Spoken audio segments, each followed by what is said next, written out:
नमस्कार। दैनिक पत्र पत्रिकाको संगालो कार्यक्रम अखबारमा स्वागत छ। साथमा छु म यसुदा अधिकारी। आज मिति 2078 साल असोज 20 गते बुधबार, तदनुसार सन् 2021 अक्टोबर 6 तारिक, नेपाल सम्वत 1141।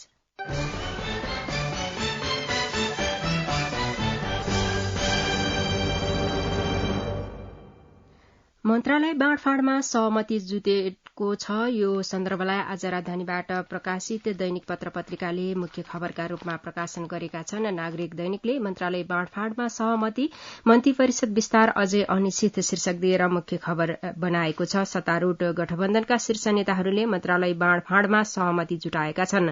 प्रधानमन्त्री निवास बालुवाटारमा मंगलबार बिहान बसेको बैठकमा मन्त्रालय बाँडफाँडमा सहमति जुटे पनि मन्त्री परिषदले कहिलेसम्म पूर्णता पाउने भन्ने अझै निश्चित भइसकेको छैन। मन्त्रालयको भागभण्डामा सहमति भएको छ, एक नेताले भने, तर घटस्थापना अघि मन्त्री परिषदले पूर्णता पाउने देखिँदैन।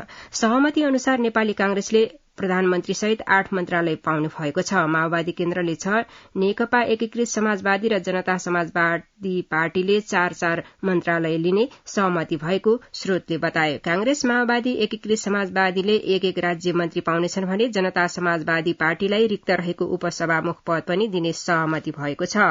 सहमति अनुसार कांग्रेसले अब संचार तथा सूचना प्रविधि, रक्षा, महिला तथा बालबालिका, युवा तथा खेलकुद मन्त्रालय पाउनेछ। यसअघि उसले गृह, कानून र परराष्ट्र मन्त्रालय सम्हाल्दै आएको छ।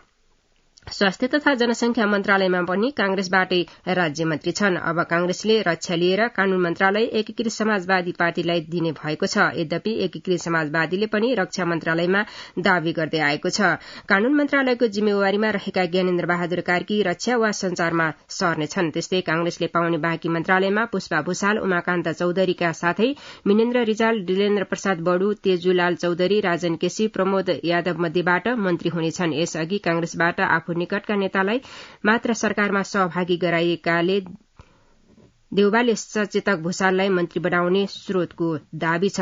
पूर्व महामन्त्री सिटौला समूहबाट उमाकान्त मन्त्री बन्नेछन् भने संस्थापन इतर पक्षले पाउने 2 मन्त्रीमा रिजाल, बडु, चौधरी, केसी र यादव मध्येबाट सरकारमा सहभागी हुनेछन्। ऊर्जा अर्थ र मन्त्रालयको जिम्मेवारी सम्हालेकी माओवादी केन्द्रले अब शिक्षा, विज्ञान तथा प्रविधि, भूमि व्यवस्था तथा गरीबी निवारण र खानेपानी मन्त्रालय पाउनेछ। अर्थमा जनार्दन शर्मा र ऊर्जामा पम्फा भूषालले जिम्मेवारी सम्हालिरहेका छन्। बाँकी मन्त्रालयमा हरिबोल गजुरेल, देवेन्द्र पौडेल, शशि श्रेष्ठ, अञ्जना विसंखे र महेश्वर गहतरात मध्येबाट सरकारमा सहभागी गराउने माओवादीको तयारी छ। मन्त्रालय बाँडफाँडमा सहमति, मन्त्री परिषद विस्तारमा अझै अनिश्चित शीर्षक दिएर कान्तिपुरले मुख्य खबर प्रकाशन गरेको छ। त्यस्तै राजधानी दैनिकले पनि झण्डै 3 महिनापछि मन्त्रालय भागभण्डामा सहमति, मन्त्री परिषद विस्तार भोलि शीर्षकमा यो खबर लेखेको छ। नयाँ पत्रिका दैनिकले प्रधानमन्त्री देउबाको सकस 50औं दिनमा बल्ल सत्तारूढ़ दलबीच मन्त्रालय बाँडफाँड, सत्ता गठबन्धनका दलहरूलाई मन्त्रालय सीमित, दावेदार धेरै शीर्षकमा मुख्य खबर बनाएको छ। गोर्खापत्र दैनिकले पनि मन्त्रालय बाँडफाँड सहमति नजिक शीर्षकमा आज खबर अग्रपृष्ठमा प्राथमिकता दिँदै प्रकाशन गरेको छ।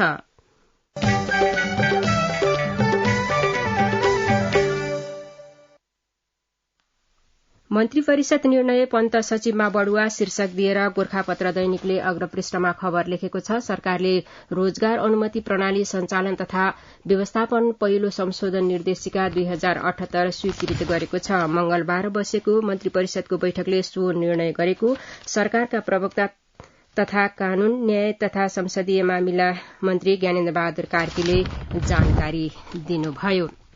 बैठकले प्रशासन समूहका सहसचिव रविलाल पन्तलाई सचिव पदमा बढुवा गर्ने निर्णय गरेको छ। यही असोज 24 गतेदेखि 28 गतेसम्म असंलग्न आन्दोलनको उच्चस्तरीय बैठकमा सहभागी हुन परराष्ट्र मन्त्रीको नेतृत्वमा प्रतिनिधि मण्डल गठन गर्ने निर्णय पनि भएको छ। वैदेशिक रोजगार न्यायाधिकरणको रिक्त सदस्य पदमा सहन्यायाधिवक्ता डाक्टर गोपीचन्द्र भट्टराईलाई तोक्ने निर्णय गरेको प्रवक्ता कार्कीले बताउनुभयो। त्यस्तै ऋण असुली न्यायाधिकरणको रिक्त कानून सदस्य पदमा कानून, न्याय तथा संसदीय मामिला मन्त्रालयका उपसचिव विष्णु प्रसाद रेग्मीलाई नियुक्त गर्ने निर्णय गरेको छ। विद्युतीय राहदानीको बुकलेटमा उल्लेख हुने सुरक्षा विशेषताहरू स्वीकृत गर्ने निर्णय समेत भएको उहाँले बताउनुभयो। त्यसैगरी धितोपत्र बोर्ड नेपालका अध्यक्ष भीष्मराज ढुङ्गानालाई पदमुक्त गरिएको छ। शेयर विवादमा परेका ढुङ्गानाका उप न्यायिक छानबिन समिति गठन गरी सो समितिको सिफारिशका आधारमा सरकारले उहाँलाई पदमुक्त गरेको हो, गोरखापत्रले अग्रपृष्ठमा खबर लेखेको छ।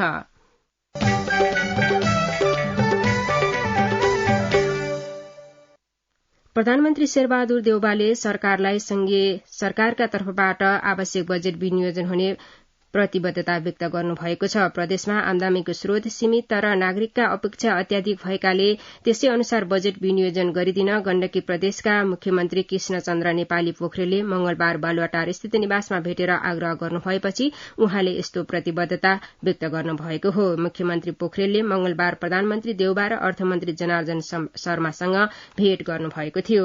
प्रधानमन्त्री देउबाले प्रदेश सरकारको क्रियाकलापका विषयमा चासो राख्नु भएको थियो। उहाँले पोखरा स्थित फेवातालको संरक्षणमा विशेष जिज्ञासा समेत राख्नु भएको थियो। त्यस क्रममा मुख्यमन्त्री पोखरेलले फेवाताल संरक्षणका लागि भइरहेका कार्यबारे जानकारी गराउनु भएको थियो। फेवाताल संरक्षणमा प्रधानमन्त्रीको जोड़ शीर्षकमा गोरखापत्रले अग्रपृष्ठमा खबर लेखेको छ।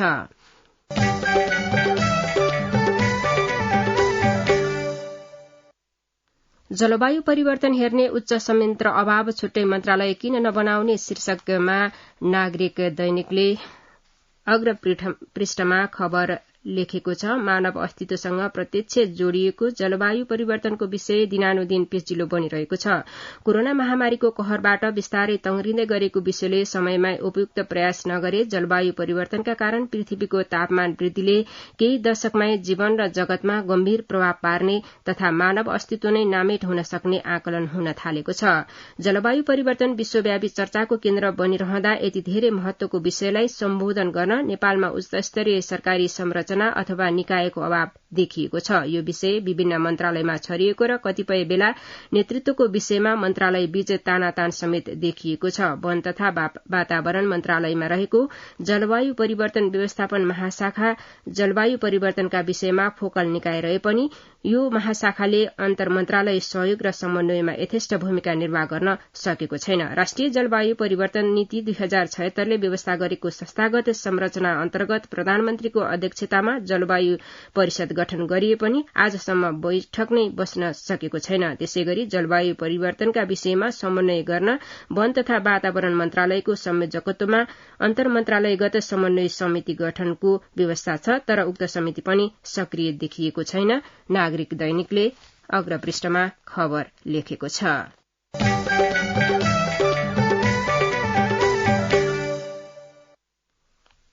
केही दिनभित्रै कोरोना विरूद्धको खोप 3.25 करोड़ मात्रा नेपाल भित्रिने भएको छ। स्वास्थ्य तथा जनसंख्या मन्त्रालयका अनुसार कोरोना विरूद्ध प्रयोग गरिने विभिन्न कम्पनीको 3.25 करोड़ मात्रा खोप आउने निश्चित भइसकेको छ। विभिन्न देशबाट विभिन्न कम्पनीको 3.25 करोड़ मात्रा खोप मध्ये फाइजर, कोविडशील्ड, भेरोसिल खोप केही दिनभित्रै नेपाल भित्रिने स्वास्थ्य मन्त्रालयले जनाएको छ। मन्त्रालयका सहप्रवक्ता डाक्टर समीर कुमार अधिकारीले भन्नुभयो, केही दिनभित्रै कोविडशील्ड आउनेछ, अरू कम्पनीको खोप पनि आउँदैछन्। मन्त्रालयको परिवार कल्याण महाशाखा अन्तर्गत खोप शाखा प्रमुख सागर दाहालले 3.25 करोड़ मात्रा खोप आउने निश्चित भएको जानकारी दिनुभयो। तत्काल भारतबाट कोविडशील्ड खोप 10 लाख मात्रा आउन लागेको उहाँले जानकारी दिनुभयो। त्यसैगरी चीनबाट थप 16 लाख मात्रा खोप अनुदानमा आउने भएको छ। मन्त्रालयका अनुसार दशैं लगत्तै 1 लाख फाइजर खोप आउनेछ। उक्त खोप अस्पतालमा रहेका दीर्घ रोगीलाई लगाइनेछ।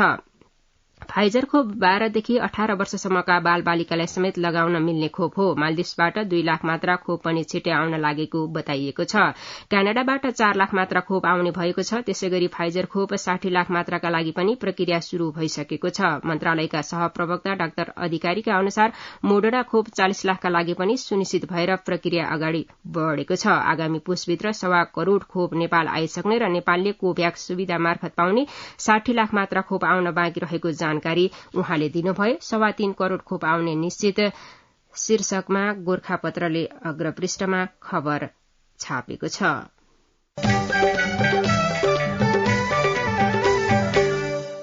तपाईँ यति बेला रेडियो नेपालबाट कार्यक्रम अखबार सुन्दै हुनुहुन्छ। कार्यक्रममा अब एकैछिन विज्ञापन।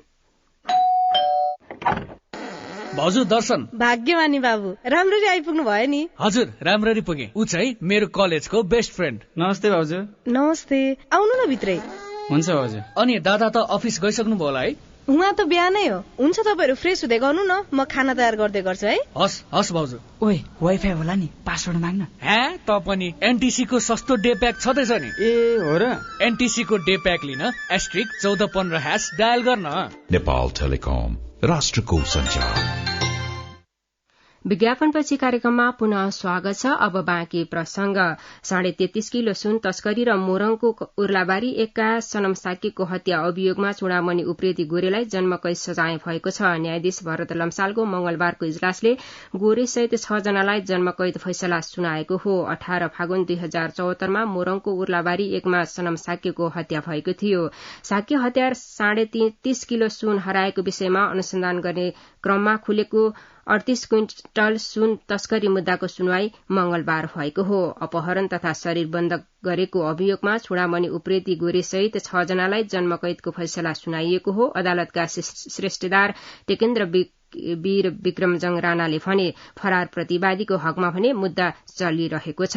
राणाका अनुसार जन्मकैदको सजाय हुनेमा गोरे सहित टेकराज मल्ल ठकुरी, लाक्पा शेर्पा, मोहन काफ्ले, नरेन्द्र कार्की र भोजराज भण्डारी रहेका छन्। त्यस्तै राजन कुमारलाई 3 वर्ष र माधव भनिने मदन प्रसाद घिमिरेलाई 6 महिना कैद सजाय सुनाइएको छ। जिल्ला प्रहरी कार्यालय मोरङले 19 वैशाख 2075 सालमा 77 जना विरूद्ध आपराधिक समूह स्थापना र सञ्चालन गरी सुन चोरी, पैठारी र चोरी निकासीको अवैध कारोबार, अपहरण र शरीर बन्धक र कर्तव्य ज्यान मुद्दा दर्ता भएको थियो। 77 जना प्रतिवादी मध्ये पक्राउ परेका 48 जनाले सफाई पाएका छन्। सुन तस्करीमा गोरे सहित 6 जनालाई जन्मकैद शीर्षकमा राजधानीले अग्रपृष्ठमा खबर लेखेको छ।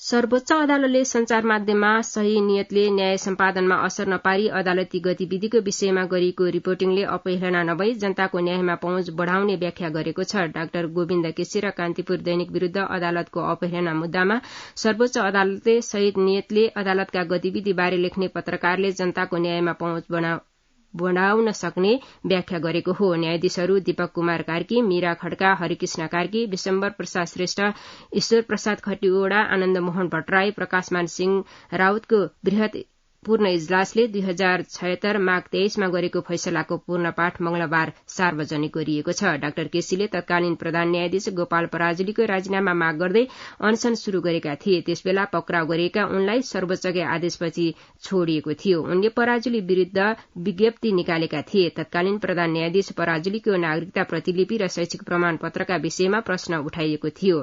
त्यस्तै विषयलाई लिएर संचार माध्यमले समेत लेखेको भन्दै अपहेलना मुद्दा चलाइएको थियो। सर्वोच्चले त्यो विषय अपहेलनाभित्र नपर्ने 2 वर्ष अघि नै फैसला गरेको थियो। बदनियत नराखिए अपहेलना होइन शीर्षकमा आज नागरिकले अग्रपृष्ठमा खबर छापेको छ।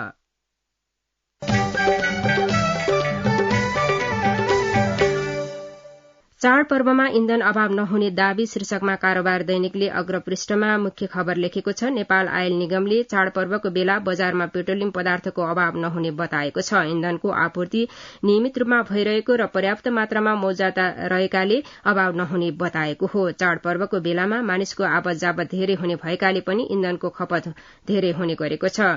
निगम प्रवक्ता विनितमणि उपाध्यायले इन्धनको मौजादा पर्याप्त रहेकाले चाडपर्वका बेला अभाव नहुने बताए। कुल भण्डारण क्षमताको 90% मौजादा रहेको र आपूर्तिमा कुनै अवरोध नभएकाले पनि दशैंमा इन्धन अभाव नहुने उनको भनाइ छ। धेरै मानिस दशैं मान्नका लागि उपत्यकाबाट गाउँ जाने हुँदा आवत जावत बढ़ी भई इन्धन खपत पनि धेरै हुने गरेको छ। देशभर दशैंको चहल पहल बढ़ेसँगै पेट्रोलियम पदार्थको खपत ह्वात्तै बढ़ेको निगमले जानकारी दिएको छ। उपत्यकाबाट ठूला गाड़ी बाहिर जाने भएकाले दशैंमा डिजेलको खपत बढ़नेछ। चाडपर्वमा इन्धन अभाव नहुने दावी शीर्षकमा कारोबारले मुख्य खबर लेखेको छ।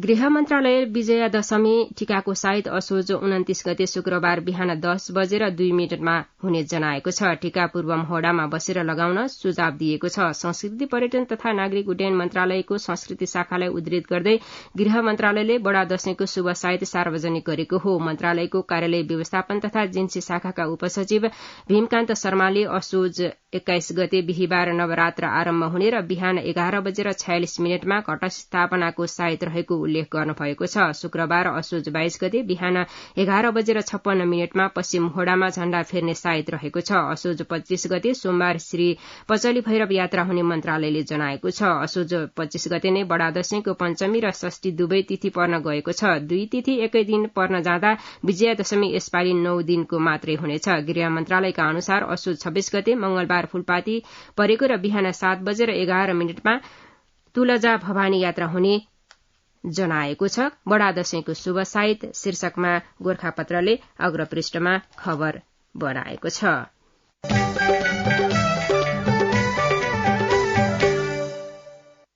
किशोरीको अधिकार खोज्दै अनलाइन शीर्षकमा नेपाल समाचार पत्रले मुख्य खबर लेखेको छ। अनलाइनको माध्यमबाट गलत र त्रुटिपूर्ण सूचना सम्प्रेषण हुने गरेका कारण विश्वका 18 मुलुकका किशोरी तथा बाल बालिकाको ठूलो संख्या नराम्रोसँग प्रभावित भएको अध्ययनले देखाएको छ। अध्ययन प्रतिवेदन सार्वजनिक गर्दै प्लान इन्टरनेशनलले मंगलबार भनेको छ, इन्टरनेटमा आधारित गलत सूचनाकै कारण बालिका तथा किशोरीहरू राजनीतिक, नागरिक र सामाजिक अधिकारबाट वञ्चित भएका छन्। विश्वका बालिकाको अवस्था नामक प्रतिवेदनमा प्लान इन्टरनेशनलले गलत र त्रुटिपूर्ण सूचनाका कारण बालिकाको मानव अधिकार हनन भएको जनाएको छ। 26 मुलुकका 26,000 बालिका तथा किशोरीले अनलाइन मार्फत पाएको शिक्षा ज्ञान नभएर विनाशका कारण भएको जनाइएको छ। अनलाइनका पाठ्य सामग्रीमा महिला तथा किशोरीलाई परम्परागत रूपमा प्रस्तुत गर्ने गरिएको, उनीहरूको क्षमता र सम्भावनाप्रति ध्यान नदिएको र विश्व रूपान्तरण गर्ने साहस पहिचान नभएको पाइयो, प्रतिवेदनमा भनिएको छ। किशोरीको अधिकार खोज्दै अनलाइन शीर्षकमा नेपाल समाचार पत्रले मुख्य खबर बनाएको छ।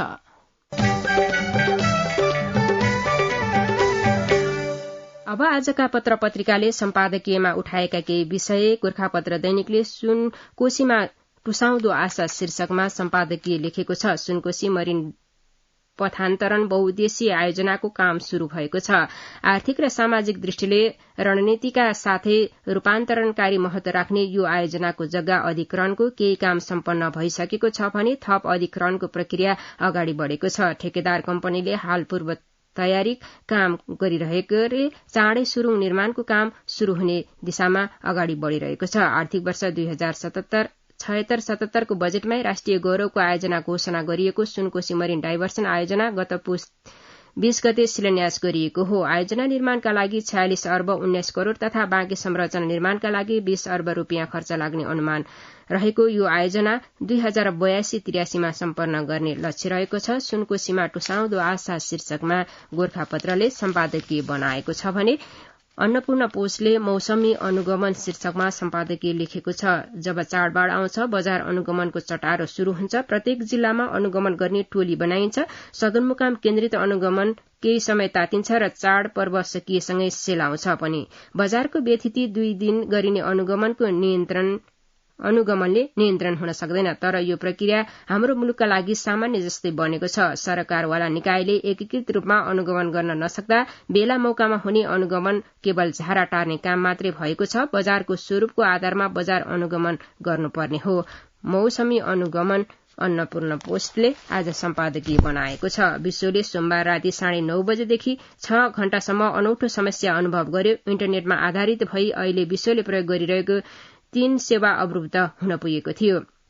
फेसबुक, इन्स्टाग्राम र व्हाट्सएपको सेवा अवरुद्ध हुँदा विश्वले समान रूपमा असजिलो महसुस गरेको छ। सूचना प्रविधिले विश्वलाई कसरी एउटा परिवारको रूपमा जोडिरहेको छ भन्ने यो भन्दा गतिलो उदाहरण अरू खोज्न जानु पर्दैन। आज इन्टरनेटले आम जीवन जोडेको छ। त्यसैका कारण सूचना र संचारका निम्ति विश्वका प्रत्येक कुनामा बस्ने व्यक्तिले आफूलाई जानकारीको हकदार ठान्न सक्ने अवस्था रहेको छ। अमेरिकाको न्यूयोर्कमा बस्ने हुन् वा काठमाडौँको न्यू रोडमा, सबै ठाउँमा मानिसले सूचना प्राप्तिमा नानो सेकेन्डको ढिलाइ पनि महसुस गर्नु पर्दैन। सूचना प्रविधि जीवन रेखा भन्दै नागरिक दैनिकले सम्पादकीय लेखेको छ भने राजधानीले न्यायपालिका आफ्नो गरिमामा बस्नुपर्छ शीर्षकमा सम्पादकीय उठाएको छ। पछिल्लो समयमा नेपालको राजनीतिमा शक्ति पृथकीकरणको अवस्थामा केही हलबल आएको देखिन्छ। हरेक मुलुकमा कार्यपालिका, न्यायपालिका र व्यवस्थापिका एक आपसमा सन्तुलन र नियन्त्रणको सिद्धान्त अनुसार सञ्चालन हुनेछन्।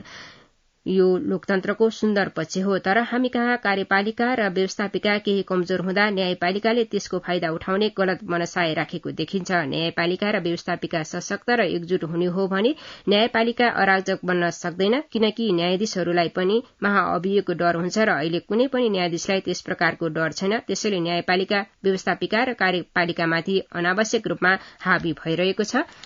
राजधानी दैनिकले सम्पादकीय लेखेको छ। बजारमा तरलता अभावको दोहोरिरहने चक्र शीर्षक दिएर कारोबार दैनिकले सम्पादकीयमा आज यो विषयलाई उठान गरेको छ। नेपालका बैंक तथा वित्तीय संस्थामा तरलता अभाव दोहोरिरहने गरेको छ। हरेक वर्ष कुनै न कुनै त्रैमासिक तरलता अभाव देखिने गरेको धेरै भइसकेको छ। त्यसरी नियमित रूपमा तरलता अभाव देखिन थालेपछि नेपाल राष्ट्र बैंकले पनि यसका लागि समाधानको उपाय खोज्नुपर्ने हो।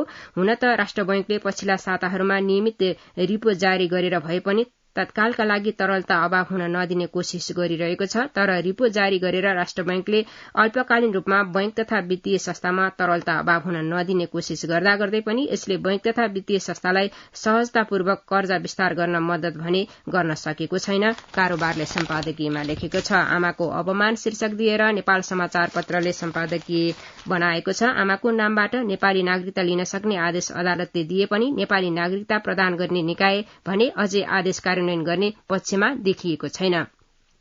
पितृसत्तात्मक चिन्तनका साथै अघि बढ़ेको नेपाली समाजमा पिता वा पुरूषको अधिनायकत्व कायम गर्ने प्रयास वा व्यक्तिबाट हुनु केही क्षणका लागि स्वाभाविक मान्न सकिएला। तर सरकारी निकाय र प्रशासकहरूबाटै कानून उल्लंघन गरेरै पितृसत्तात्मक परम्परालाई बोकिरहेका छन्। समयको मागलाई प्रशासकहरूले बुझेनन्, तर सर्वोच्च अदालतको आदेश समेत नबुझ्नु दुर्भाग्यपूर्ण मान्नुपर्छ। जन्म दिने आमाको नामबाट नागरिकता बनाउन नसक्नु सिधै आमाको अपमान हो। आमालाई अपमान गर्ने सन्तान असभ्य हुन् भन्ने कुरा कतै विमति छैन। आमाको अपमान शीर्षकमा नेपाल समाचार पत्रले आज सम्पादकीय बनाएको छ।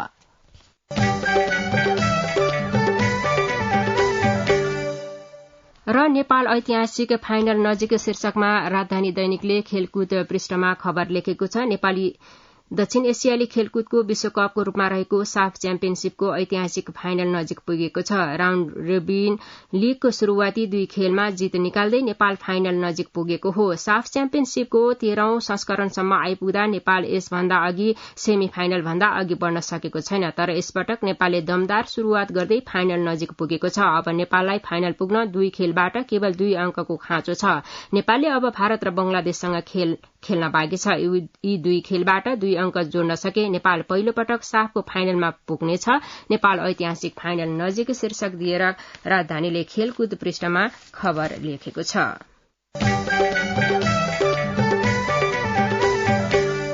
पत्र-पत्रिकामा प्रकाशित यिनै प्रसंगका साथ आजलाई कार्यक्रमको समय सकिएको छ। यसपछि कार्यक्रम अन्तर्संवाद सुन्न सक्नुहुनेछ। प्राविधिक मित्र राजु थापालाई धन्यवाद दिँदै कार्यक्रमबाट म यशोदा अधिकारी बिदा हुन्छु।